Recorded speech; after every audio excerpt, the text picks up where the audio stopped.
안녕하세요, 여러분. 코로나19로 인해 다시 또 비대면 수업이 진행이 되는 것 같습니다. 여러분들한테 너무 죄송스럽고, 저 또한 모든 것이 아쉽게 생각이 들 뿐입니다. 그래도 상황이 이러니까 여러분들 잘 극복하고, 모든 것을 건강관리를 잘 준비해 나가야 되겠습니다. 이 코로나19는 완치가 돼도 후유증이 매우 심하다고 하니까 각자들 건강관리 잘 조심하고 많이 모이는데 가지 않도록 여러분들 주의 깊게 생활을 짜임새 있게 해 나가야 될 것 같습니다. 네. 일단 학교에서 제시하는 비대면 수업 4주를 실시하고 그 이후에 상황을 봐서 대면 수업으로 또 될지 그거는 그때 가봐야지만 알 수 있을 것 같은 생각이 듭니다. 네. 아무튼 그렇게 참고하시고 우리는 다시 또 이렇게 비대면에서 여러분들과 만나게 됐습니다. 자, 그러면 1학기 때 수업을 한 내용에 대해서 약간 간략하게 설명을 드리도록 하겠습니다. 1학기 수업을 계속 이어서 2학기 수업이 진행이 되는 것이고요. 또 1학기 때는 교재가 코로나19로 인해서 이렇게 출판이 되지 않았습니다. 그런데 이번에 새로 다시 또 출판이 됐다고 합니다. 그러니까 여러분들 참고하시기 바랍니다. 전기자기약, 전자기약 교재는 그 도서출판 한산에서 나온 그 전자기약이라는 책이 되겠습니다. 개념으로 이해하는 전자기약. 그 저자는 박지한 선생님이 진 거고요. 여러분들 이 책을 구입을 해서 공부하는데 참고로 사용하기를 말씀을 드리도록 하겠습니다. 네. 그리고 이 교재 구입은 학과 사무실에 이 출판사 연락처를 알려주겠습니다. 학과 사무실에 이 출판사 연락처가 있으니까 이리로 전화를 해가지고 절차를 밟아서 각자 여러분들이 책을 구입해서 공부를 하면 되도록 하겠습니다. 그렇게 준비하도록 절차를 밟아 놓을 테니까 여러분들이 교재 구입은 그 절차에 의해서 진행을 해 주시면 되겠습니다. 네. 자, 그러면 이제 2학기 전기자기약 본 수업을 진행하도록 하겠습니다. 네. 1학기 때에는 6장의 자계에 대해서 설명을 하다가 6-2인 자계와 관련된 맥스웰 방정식 여기까지 수업을 진행하다가 끝났습니다. 그래서 2학기 때에는 6장의 6-3인 사성체의 성질, 그다음에 자기력과 자기 토크 이쪽 분야로 계속 수업을 진행하도록 하겠습니다. 그래서 6-2의 자계와 관련된 맥스웰 방정식에서 나오는 문제가 있는데 예제 6.8 문제가 되겠습니다. 요걸 한번 우리가 해결해 보도록 하겠습니다. 예. 자, 어떤 강의실에 자계 벡터 분포가 아래와 같이 나타났다고 하자. 그러니까 이러한 강의실이 있어요. 어떤 이런 그 교실에 자계가 분포되어 있다 하는 얘기입니다. 어떠한 임의의 공간 내에는 모든 자계가 다 분포되어 있습니다. 예. 우리 눈에 보이지 않을 뿐이지 미세한 이 자계가 분포되어 있다 하는 얘기입니다. 일종의 다시 말하면은 이 전자파라는 것이 전기가 흘러가는 어떠한 에리어에서는 이러한 우리 눈에 보이지 않는 자계가 분포되어 있다 하는 얘기입니다. 근데 그 자계가 이 벡터예요. 벡터, 자계 벡터. 벡터, 크기와 방향을 갖는 어떠한 포지션을 갖는 크기와 또 방향, 왼쪽에서 오른쪽 방향이냐 아니면 오른쪽에서 왼쪽 방향이냐 하는 이런 방향, 위에서 아래쪽 방향이냐 아니면 밑에서 위쪽 방향이냐, 그러니까 상하 좌우와 관련된 이러한 크기와 방향을 갖는다 하는 얘기입니다. 모든 것들은 우리가 상식적으로 생각해봐도 그렇지 않을까? 그렇죠. 그래서 이제 이 어떤 강의실에 자개 벡터가 분포되어 있습니다. 왜? 우리 강의실에는 전기불이 들어오고, 또 여러분들은 이 강의실에서 휴대폰도 사용할 수도 있고, 또 어떤 임의의 가전제품도 사용할 수 있기 때문에 다 이런 것들을 우리가 생각해 볼 수 있기 때문에 자개라는 것은 존재하게 된다 하는 얘기입니다. 그런데 그 자개가 존재하는 데에 벡터의 범위 내에서 존재한다는 얘기죠. 크기와 방향을 갖는 자개가 존재한다는 얘기입니다. 그 자개 벡터 분포가 아래와 그 아래에 있는 이 그림과 같이 나타난다고 우리가 가정을 했을 경우에 전류가 흐르고 있는 위치와 방향은 어디일까라는 것을 우리가 찾아내야 된다는 얘기죠. 그 위치와 방향이 어디일까라는 걸 알아내야 된다는 얘기예요. 그래서 이런 임의 공간, 즉 이러한 강의실 내에 요 부분 아니면 요 부분, 아니면 요 부분에 이런 부분적인 어떤 바운더리가 있을 거예요. 요 부분에서 이 자개에 의한 벡터의 분포가 구성이 되는데 요 부분과 이 부분, 또 이 부분과 이 부분에서의 자개의 벡터 분포는 차이가 있을 수 있다는 얘기입니다. 그렇지 않겠어요? 그래서 우리가 이런 생각을 가질 수 있잖아. 휴대폰이 이런 지역에서는 잘 터지는데 이 지역에서는 잘 안 터진다. 또 이 지역에서는 잘 터지는데 이쪽 지역에서는 잘 안 터진다 하는 그런 존이, 이 에리어가 차이가 있을 수 있다는 얘기예요. 그러한 것들은 이 임의 공간인 이 강의실 내에서의 자개 벡터의 분포가 일정하지 않고 어느 한쪽으로 쏠릴 수 있는 경향이 나타날 경우에는 그러한 현상들이 상대적으로 비례해서 나타날 수 있다. 이렇게 우리가 가정을 할 수 있습니다. 가정을 할 수 있다는 거예요. 딱 그렇다는 건 아닙니다. 근데 대체적으로 그렇습니다. 그래서 전류가 흐르고 있는 위치와 방향은 어디일까? 그러니까 전류가 흐르고 있는 위치와 방향에 따라서 이동통신의 주파수의 분포 관계가, 즉 뭐 이런 세기 관계가, 파워가 변형이 올 수 있다라고 가정을 할 수 있다는 얘기입니다. 그럴 때에 그 전류가 흐르고 있는 위치와 방향은 어디일까라는 것을 이 그림으로서, 즉 강의실을 가장을 해서 우리가 확인할 수 있다는 얘기입니다. 그래서 이거를 보면은, 이 그림에서 보면은 강의실 천정에서 바닥을 바라볼 때의 상태를 이렇게 그림을 표현을 한 겁니다. 이럴 때 강의실 위에서 아래를 내려다 봤을 때에 자개 이 H가 이렇게 쭉 화살표 방향으로 이렇게 분포가 된다는 얘기죠. 이렇게 분포가 된다는 얘기예요.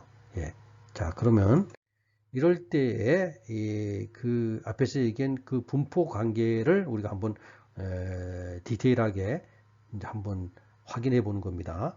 자, 풀이 문제가 되겠어요. 풀이 문제가. 그럴 때에 이 J 벡터 값은 자개 벡터가 회전하고 있는 곳에, 즉 그 회전하고 있다는 것은 전류에서 자개가 존재해서 회전한다는 얘기예요. 그거를 우리가 관계식으로 표현하게 되면은 이 다이버전스 곱하기 H 값이 J 값이 된다 하는 그 얘기입니다. 그래서 자개 벡터의 회전은 어디에서 일어나고 있는가라고 우리가 이제 궁금증을 갖게 되는 겁니다. 예.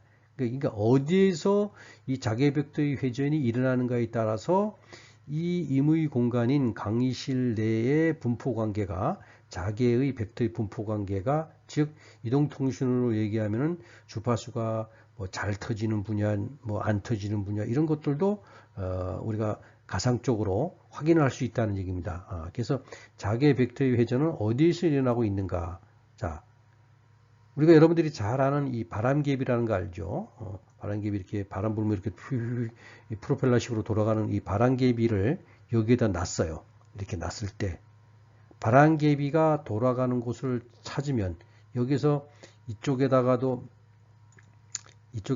바람개비를 놓고 이쪽에도 바람개비를 놓고 이쪽에다도 바람개비 뭐 임의 공간 내에다가 여러분들이 아무 데나 이제 바람개비를 놓을 수 있어요. 그럴 때 바람개비를 놓았을 때 바람개비가 돌아가는 곳을 찾으면 된다.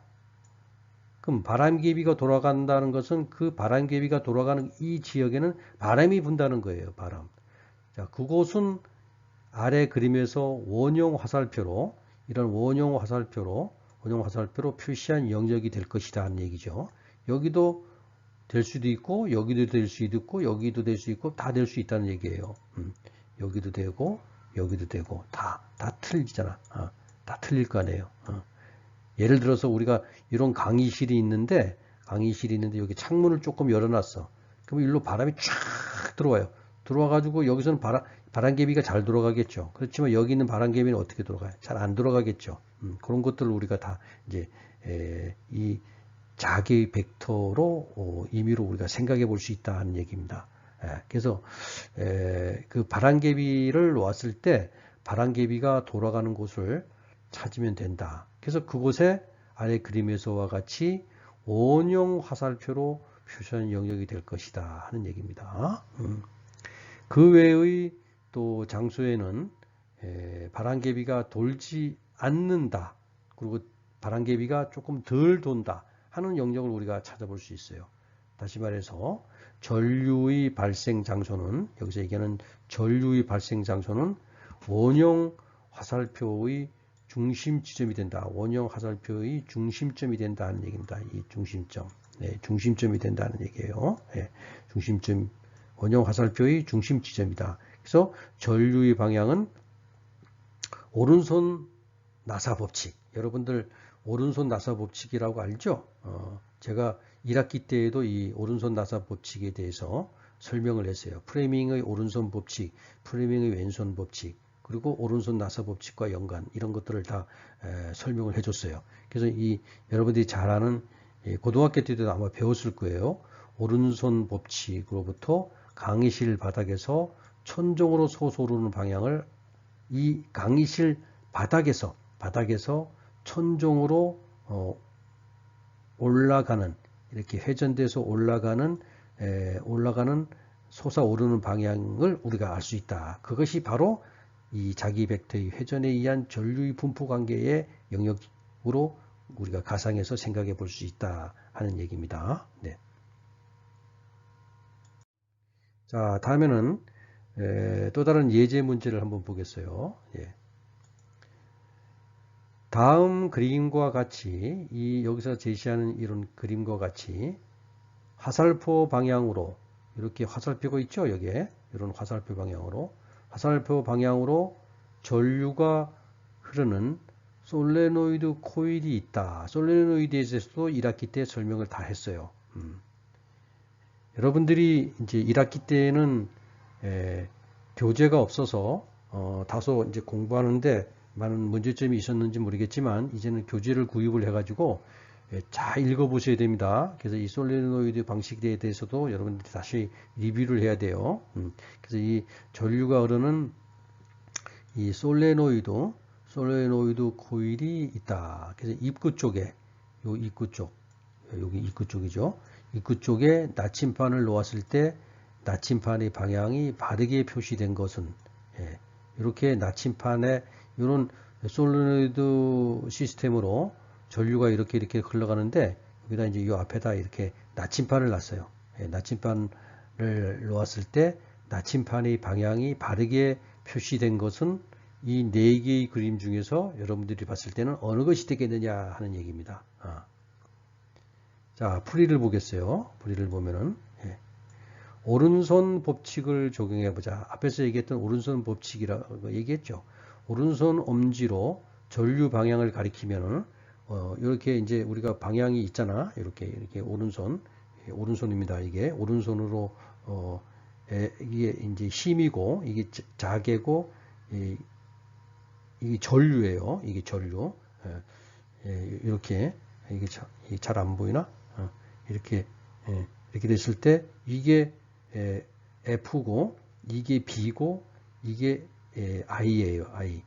F는 힘이 되고 B는 이제 자개가 되고 이 I는 뭐예요? 전류가 되겠죠. 네, 이 전류. 이 오른손 나사 입구 쪽 오른손 나사 법칙을 적용을 해보자 하는 얘기입니다. 그래서 오른손 엄지로 전류 방향을 가리키면 이 오른손 방향으로 전류를 가리키게 되면 나머지 손가락들은 솔레노이드의 우측을 지시한다 하는 얘기예요. 이걸 전류 방향, 그러니까 이쪽으로 이렇게 전류 방향을 주게 되면은 나머지 손가락들은 솔레노이드의 우측을 지시한다. 이 솔레노이드의 우측을 지시한다. 요 우측을 지시한다는 얘기예요. 우측을 지시한다. 그러므로 우측이 N극이 되고 좌측이 S극이 됩니다. 우측이 N극이 되고 좌측이 S극이 된다. 우측이 N극이 되고 좌측이 S극이 된다 하는 얘기예요. 그러므로 우측이 N극, 좌측이 S극이 되므로 좌측이 S극이므로 나침판의 N극이 끌리게 된다. 좌측이 S극이 되면 나침판의 N극은 끌리게 되겠죠. 끌리게 되죠. 따라서 요 D번 그림이 바른 정답이 될 수 있다 하는 얘기입니다. 그래서 이제 요게 이 전류 방향이 이렇게 줬을 때 N극과 S극의 그 극방향이 이렇게 주어지게 된다 하는 얘기입니다. 이것이 솔레노이드의 코일에 의해서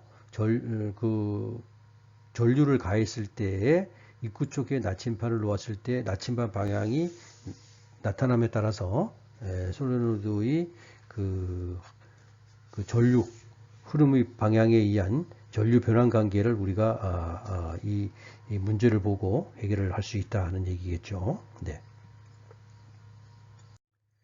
자, 다음에는 다음 문제를 한번 보겠어요. 네. 앞에서 얘기했던 그런 그 문제하고 잘 응용을 해가지고 이 문제를 또 풀어봐야 됩니다. 자, 아래에서 붉은색으로 붉은색으로 표시된 경로상에서 자개 벡터 H를 선적분하면 그 값이 20이라고 가정을 하자 하는 얘기예요. 20이라고. 그러면 이 인테그럴이 표면 내에서의 시작점과 여길 시작이라면 이 시작점과 끝나는 지점이 있기 때문에 선적분으로 구성을 하는 겁니다. 그래서 인테그럴에 동그라미가 들어가는 거예요. 선적분, 시작점과 끝나는 점. 이것이 자개 벡터 H와 거리에 의한 값이다 하는 얘기예요. 이것을 그 값이 20이라고 니꼬로 20이라고 한다 하는 얘기입니다. 이때에 수직으로, 이게 수평이고 이게 수직이잖아요. 이때에 수직으로 놓여 있는 금속판에 수평과 수직이 있는데 이 수직으로 놓여 있는 금속판에 흐르는 전류의 크기 방향은 어떻게 되겠느냐 하는 게 문제예요. 이 X축과 Y축과 G축이 있을 때 수평과 수직 방향으로 어떠한 금속판에 전류가 흐르게 되면은 이 수직판에서의 이 기둥 같은 거 요거와의 전류 관계는 어떻게 나타나느냐, 이 전류의 크기와 방향은 어떻게 되느냐 하는 게 이 문제의 포인트입니다. 자, 그러면 풀이를 한번 보면은 어떤 경로상에서 그러니까 임의 경로상에서 이겁니다. 이거 경로 S 이겁니다. 이 방향입니다. 경로상에서 선적분된 자개 벡터의 값은 이 경로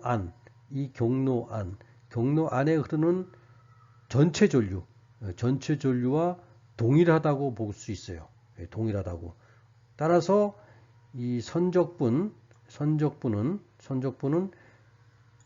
자개 벡터와 거리에 의해서 나타나는 선적분 값이 20이 되면은 이 20이 결론적으로 이 모양의 형태의 평행과 수직 방향으로 존재하는 데에 전류 I로 존재하게 된다는 얘기입니다. 전류 I.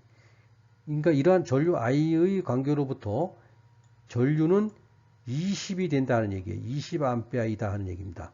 예. 그러니까 이러한 그 구조에 의해서 이러한 식이 전개될 때에 이 전개되는 문제에서 자개 벡터 H를 선적분하면 그 값이 20이라고 했어요. 그 20이라는 게 뭐냐면 이 20이 왜 20이 되느냐 하면은 이러한 이 그림에서 보는 선적분 관계에서 자개 벡터 H와 거리에 의해서 나오는 전류값이에요. 그게 20이라는 얘기예요. 그 20이 즉 I 전류값이다 하는 얘기예요. 이 관계로부터 전류는 20A가 된다 하는 얘기입니다. 그래서 오른손 법칙을 적용하면 전류의 방향은 플러스 G축 방향이므로 이 G축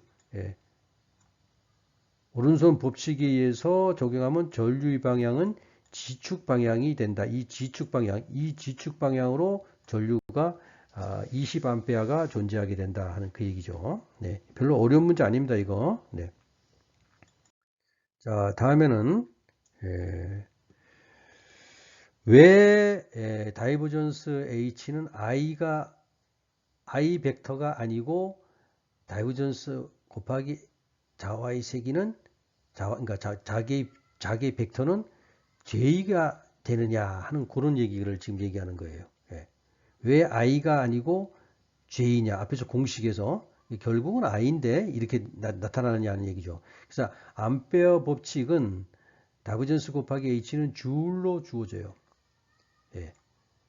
암페어의 법칙은 다이버전스 곱하기 H의 줄로 주어집니다. 여기서 이 J는 전류 밀도가 되는 겁니다.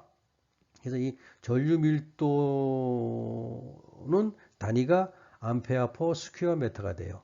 암페어 퍼 제곱미터 스퀘어미터라는 얘기예요. 전류 밀도의 단위는. 그래서 벡터의 회전은 벡터 크기와 방향을 갖는 것의 회전은 이 다이버전스, 즉 로테이션 값이죠. 이 다이버전스와 즉 이 자개 벡터 H의 기본적으로 미분 개념으로 나타나는 것이다.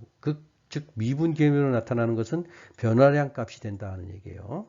그래서 전류 밀도 J는 단위 면적당 여기서 나오는 이 J는 단위 면적당 전류가 흐르는 값이에요. 전류 값이 되고 기본적으로 미분 개념을 포함하고 있다.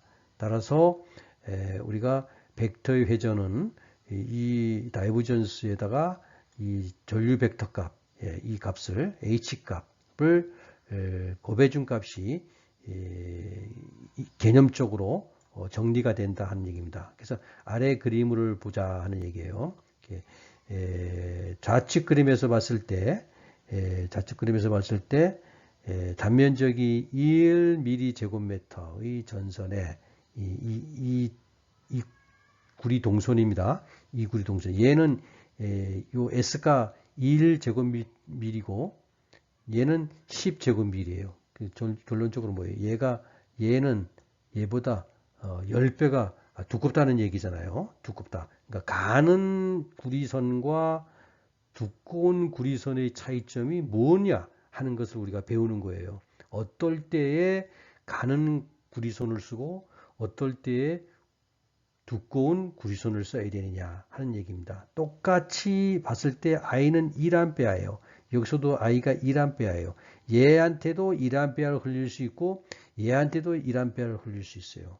그리고 이 H 값은 2m의 공간과 2m의 공간과 똑같이 주어집니다. 그럼 1A의 전류를 흘렸을 때 1A의 전류를 흘렸을 때 1제곱미리의 두께의 구리선과 10제곱미리의 두께의 구리선과 그리고 간격이 2m와 2m일 때의 H값이 어떻게 존재하느냐 하는 그런 얘기입니다. 근데 그거보다도 이렇게 1mm 있을 때와 10mm 있을 때의 차이점 그리고 어떨 때에 이 가는 동선을 쓰고 어떨 때 두꺼운 동선을 쓰느냐 이런 것들도 우리가 알아야 된다는 얘기죠. 그래서 아래 그림에서 보면은 이 좌측 그림은 단면적이 1mm 제곱 그다음에 전선에 1A의 전류가 흐른다. 그런 경우고 전류 밀도는 J는 10의 6승 암페어 퍼 제곱미터예요. 그다음에 우측의 경우는 단면적이 10 제곱미리 전선에 1A의 전류가 흐른다. 경우의 전류 밀도 J는 10의 5승 얘는 10의 6승이었고 얘는 10의 5승 전류 밀도가 이렇게 차이가 있다는 얘기예요. 그렇다면 반경이 R이 2m 여기 2m잖아요. 요것도 2m예요. 반경이 R이 2m인 둘레로 자개 H를 자개 H를 적분한 크기는 어떻게 될까? 자개 H를 적분한 크기는 어떻게 될까? 시작점과 끝점이 있으니까 인테그럴 어디서부터 어디까지의 관계가 나타나게 되죠. 그렇기 때문에 적분이라는 말이 나오는 겁니다. 적분의 크기가 어떻게 될까? 즉 좌측 및 우측 모두 동일하게 즉 여기서 얘기하는 자개 H와 여기서 나와 있죠. 어디 있나? 요게 다이버지전 곱하기 H 이 개념적으로 서로 통한다. 그래서 이걸 적용하는 겁니다. 그래서 이런 조건일 때에 이러한 조건에서 이 자개 H를 적분한 크기는 어떻게 될까 하는 얘기죠. 그래서 이제 이 두께를 갖기 때문에 어디서부터 어디까지 선적분이 되는 거죠. 그래서 이 인테그럴 선적분의 자개와 거리는 결론적으로 I가 된다. 이 I가 1이 된다 하는 얘기입니다. 1이. 그래서 이러한 모순적 현상을 어떻게 설명할 수 있을까 하는 얘기입니다. 그래서 왜 1이 되느냐 하면 여기 이게 전류 I잖아요. 전류 I가 여기서 우리가 I가 1A라고 그랬죠. 그러니까 결론적으로 얘와 얘는 이런 거에 의해서 이 시기에서 I가 1A가 나타나게 된다 하는 그 얘기를 얘기하는 겁니다. 그러니까 결론적으로 1제곱미리의 구리동선에 1A를 흘릴 수 있고 10제곱미리에도 1A를 흘릴 수 있다 하는 얘기예요. 그럴 때 이제 부하 관계는 좀 차이가 있겠죠. 서로 간의 부하 관계는 10배 차이니까 이런 것들은 우리가 잘 알고 있어야 됩니다. 이래야지만 코일을 1mm 짜리를 몇 번 감아주느냐 10mm 짜리를 몇 번 감아주냐에 따라서 똑같은 출력이 나올 수 있게끔 조절할 수 있어요. 그래서 우리가 모터 제작하고 이럴 때 이런 방식을 많이 적용하곤 하죠. 네. 자, 다음에 앞에서도 얘기했지만 왜 다이버전스 H는 I가 아니고 왜 J가 일까 이런 얘기입니다. 이러한 것들을 우리가 명확하게 알고 가기 위해서는 스토크스 정리라는 걸 알아야 돼요. 스토크스 정리. 이 스토크스 정리를 보면은 1학기 때도 이거 배웠습니다. 다 배웠던 게 다시 또 나오고 또 나오고 하는 거예요. 예. 스토크스 정리는 인테그럴 S의 다이버전스 곱하기 A는 ds 면적에 의해서 이러한 수식이 전개된다는 얘기예요. 이거는 어떤 면적 안에 이러한 이 그림이라는 이 그림이 있고 이 그림이 있을 때에 이 그림 내에 어떤 면적 안에서 이 면적 안에서의 크기와 어떤 방향을 갖는 크기와 방향을 갖는 벡터 값, 즉 벡터 회전값이 벡터 회전값이 나타나기 때문에 그 벡터 회전값을 갖다가 정리를 하게 되면 즉 그 크기 값을 갖다가 벡터 회전값을 모이게 하면은 이 면적의 가장자리에 이 일정짜리 여기 또 작은 화살표가 동그라미가 요 안에 들어가 있죠. 얘는 3개가 있고 얘는 몇 개가 있어요. 6개가 있잖아요. 이런 차이가 있다는 얘기예요. 그런 가장자리를 따라 벡터를 선적분하는 것과 동일하다라고 이렇게 우리가 결론을 내릴 수 있습니다. 네. 앞에서 얘기했던 1mm의 1mm 제곱미터의 구리선과 10mm의 구리선의 차이점은 이 안에서의 이 벡터 회전값이 모인다 하는 요 조그만 화살표 같은 것들이 여러 개 차이가 있다 하는 그런 얘기입니다. 그래서 위에서 좌측과 우측 전선에 동일하게 앞에서 얘기했던 거하고 또 유사하게 비교돼서 나오는 얘기입니다. 좌측과 우측 전선에 동일하게 이 전선과 이 전선에 동일하게 1A의 전류를 흘렸다고 하자. 그러면 이 좌측 전선은 단면적이 작고 우측 전선은 단면적이 크죠. 그래서 이제 좌측 전선은 단면적이 작으므로 전류 밀도 J가 단면적이 작으면은 전류 밀도 J가 클 것이고 단면적이 작으면은 전류 밀도는 클 것이고 이 다이버전스 H는 역시 클 것이다 하는 얘기입니다. 여기서 여러분들이 잘 알고 있어야 될 게 뭐냐면 전류 밀도는 단면적이 작으면 전류 밀도는 크잖아요. 단면적이 크면은 전류 밀도가 작겠죠. 네.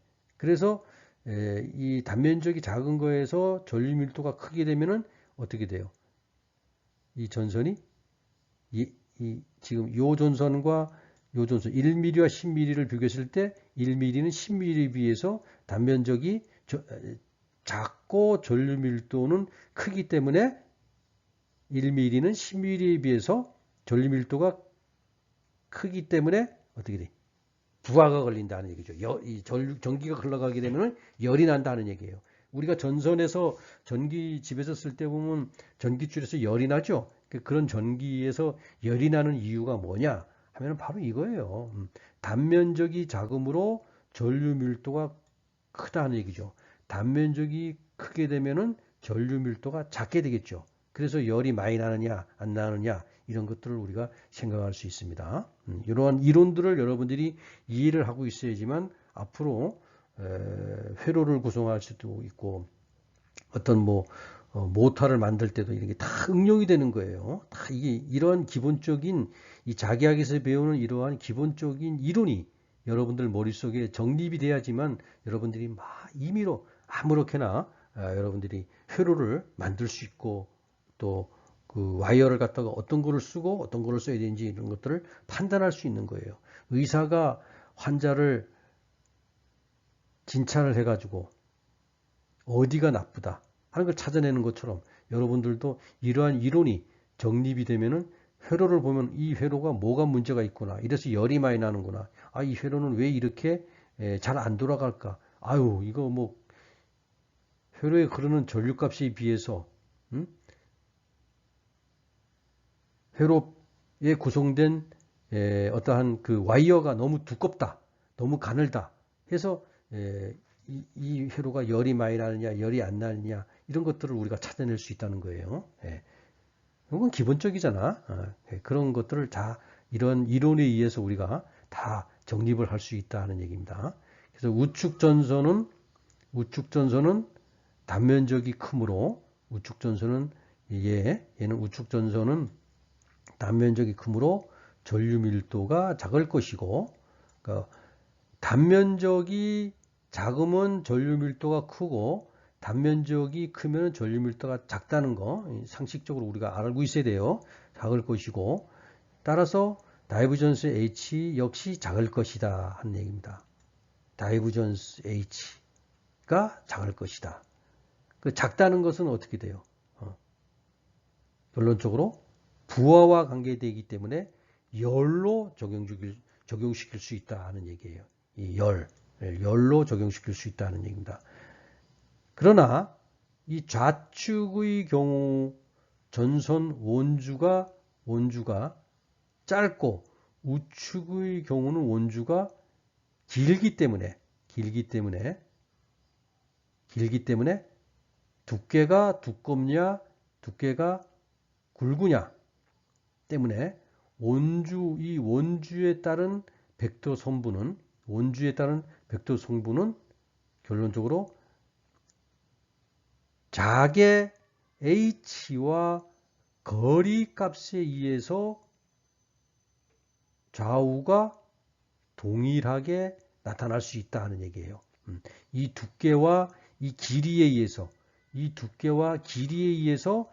즉 이 그림의 값과 이 그림의 값은 동일하게 조절을 할 수 있다라는 그런 얘기입니다.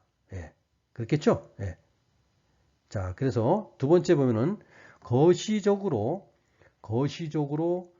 전선에서 멀리 떨어진 지점에서 보면 결국 전선 중심부에는 1A의 전류가 흐르게 된다. 그러면은 이 좌측 전선과 우측 전선을 봤을 때 JDS는 열의 값에 의한 표면적은 10의 6승 암페어 퍼 제곱미터. 얘는 10의 5승 암페어 퍼 제곱미터에 곱하기 1 곱하기 10이에요. 얘가 1이고 얘가 10이라고 앞에서도 얘기했잖아. 결론적으로 1제곱밀이나 10제곱밀리는 이 값에 의해서 결론적으로 1A의 동일한 값이 존재한다 하는 얘기입니다. 동일한 값이. 알겠습니까? 그 동일한 값이 나타나는 것이 좌측의 경우 전선 원주가 짧고 우측의 경우의 원주가 길기 때문에 원주를 따른 벡터의 선적분은 이거에 의해서 값은 좌우가 동일하게 나타난다 하는 걸로 우리가 결론을 내릴 수 있다는 얘기입니다. 자, 다음에는 전류가 흐르는 도선 주변에 형성되는 자기장의 관계를 보겠어요. 구리 동선이 이렇게 존재할 때 이 구리 도선에 전류 I가 흐르게 되면은 이 도선 주변에는 자기장이라는 것이 형성이 된다 하는 얘기입니다. 자기장이라는 게. 예, 우리가 이거 1학기 때 다 배웠어요. 이렇게 전류가 흐르는 도선 주변에 형성되는 자기장의 관계를 한번 보겠어요. 그래서 앞에서 설명한 암페어의 주회로 법칙으로부터 도선 주변에 형성되는 자기장의 크기를 계산하는 공식을 도출할 수 있다. 그래서 먼저 암페어의 주회 법칙의 적분형 표현을 보겠습니다. 적분형 표현이 앞에서 얘기했던 스토크스 정리에 의해서 이렇게 쭉 우리가 식 6.5와 같이 이렇게 그 식을 정의를 내릴 수 있다는 얘기입니다. 결론적으로 이 식은 이 범위 내에서 나온 식이다 하는 얘기예요. 여기서 이제 이 투자율 관계, 이 전선의 어떤 그 투자율 관계 이런 것들을 다 여기에 포함이 되는 거죠. 그다음에 자계 이런 관계, 그다음에 거리에 의해서 다 존재한다. 그다음에 유의식에서 H는 자개 강도는 magnetic field intensity라고 하는데 이 자개 강도이며 단위는 암페어 퍼 메타이다. 그 B 벡터는 즉 자개는 이 자화 뭐 자개 이런 게 있었죠. 이 B 벡터는 자속 밀도 즉 여기서 얘기하는 B 벡터는 자속 밀도 magnetic flux intensity magnetic flux density이며 자속 밀도 값이 되고 단위는 T 테슬라가 된다. 그래서 위 적분식을 풀어서 이 자석 밀도 B에 관한 식으로 정리하면 다음과 같이 자석 밀도 B는 2파이 R분의 뮤 I 곱하기 I의 A파이 값이 된다 하는 얘기입니다. 이럴 때 뮤는 투자율이고 앞에서 여기서 얘기할 때 요거 어떻게 얘기했어요? 요거 얘기할 때 제가 투자율을 했죠. 투자율 그다음에 I는 전류, R은 거리, A파이는 전류의 원주 방향이 됩니다. 그래서 이 자석밀도 자석밀도 B는 2파이 R분의 뮤 I의 A파이 값으로 이렇게 식이 주어지게 된다 하는 거 알고 있어야 되겠습니다. 네. 자, 다음에는 이 그림 6.9를 보면은 예컨대 그림 6.9 A에 나타낸 것 같이 이 A에 나타낸 것과 같이 지축 방향으로 이 지축 앞에서도 이 지축 방향으로 전류가 존재한다 그랬죠. 스토크스 정리 공부할 때 이 지축 방향으로 이렇게 놓여 있는 이러한 그 직선 얘가 수평이고 얘가 수직으로 봤을 때 직선 이 도선 직선 전기줄에 전류 I가 이렇게 흐를 때에 이 도선 주변에는 자기장이라는 것이 존재한다고 앞에서 얘기했었죠. 자기장이 이런 도선 주변에는 오른손 법칙에 의해서 X 방향과 이 Y 방향의 그 평면에서 이 전류 방향으로 이쪽 방향으로 흘러가는 이 전류 방향으로 보게 되면은 그 시계 방향 보면은 시계 방향으로 자석 밀도 B가 형성되게 된다는 얘기입니다. 이 시계 방향으로 바라보게 되면 시계 방향으로 자석 밀도 B가 존재하게 된다는 얘기죠. 그다음에 근데 이거는 이제 여기서는 이제 이게 시계 방향이 될 수도 있고 반시계 방향이 될 수도 있어요. 이 전류 방향이 바뀌게 되면은 얘는 이렇게 흘러가겠죠. 그리고 얘가 이쪽 방향으로 흘러게 되면 이렇게 흘러가는 거고, 이렇게 보게 되면 전류 방향을 바라보면 시계 방향으로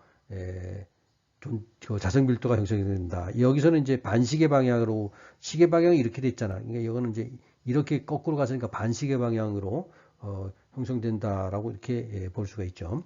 그래서 이 자석 밀도 B의 크기는 도선에 흐르는 전류 I의 크기가 증가할수록 커지고 도선으로부터 거리 R이 증가할수록 감소하게 된다 하는 거. 요 용어를 여러분들이 잘 알고 있어야 돼요. 이렇게 증가할 수 있고 다음에 감소할 수도 있다 하는 얘기입니다.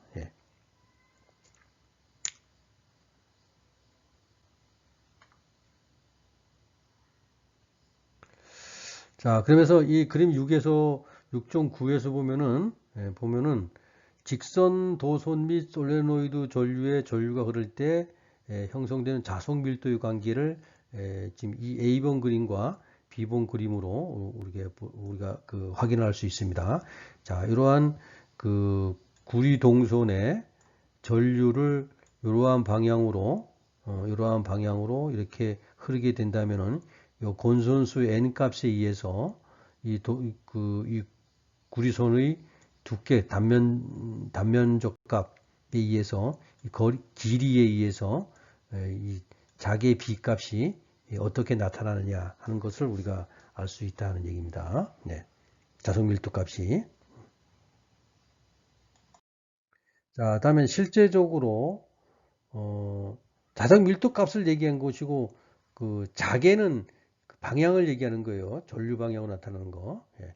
실제적으로 우리가 강한 자속을 형성시키기 위해서는 직선 도선의 형태보다는 예, 강한 자속을 형성시키기 위해서는 직선 도선의 형태보다는 솔레노이드형의 권선을 많이 사용한다 하는 얘기입니다. 그러니까 강한 자속을 원할 경우에 자속이 강한 것을 원할 때에는 이렇게 감아주는 것이 이렇게 감아주는 쪽으로 가는 이렇게 직선으로 가는 것보다 이렇게 감아주는 쪽 회전 방향을 갖게끔 즉 이게 뭐예요? 솔레노이드 방식이죠. 솔레노이드의 형태로 권선을 만들어서 사용하는 것이 강한 자속을 형성시킬 수 있다 하는 거 꼭 알고 있어야 됩니다. 이거 굉장히 중요한 얘기예요.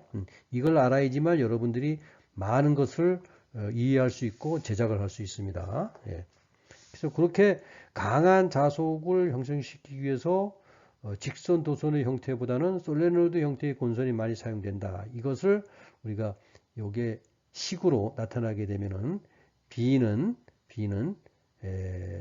mu ni의 an이다. 즉 n은 여기서 단위 길이당 건선수를 얘기하는 것이고 i는 전류를 얘기하는 것이고 an은 솔레노이드의 출구 방향을 얘기하는 겁니다. 그래서 이 자속이 센 거, 자속 밀도가 센 거, 즉 그 자개의 값이 큰 거, 뭐 이런 걸 구성할 때는 식 6.7식과 같은 식을 우리가 이용하고 이렇게 존재하게 된다 하는 얘기입니다. 자, 다음에는 위 식에서 n은 그 단위 길이당 곤선수라고 얘기했죠. n은 단위 길이당 곤선수. 그다음에 총 곤선수는 라지 n. 스몰 n은 단위 길이당 곤선수고 n은 총 곤선수예요.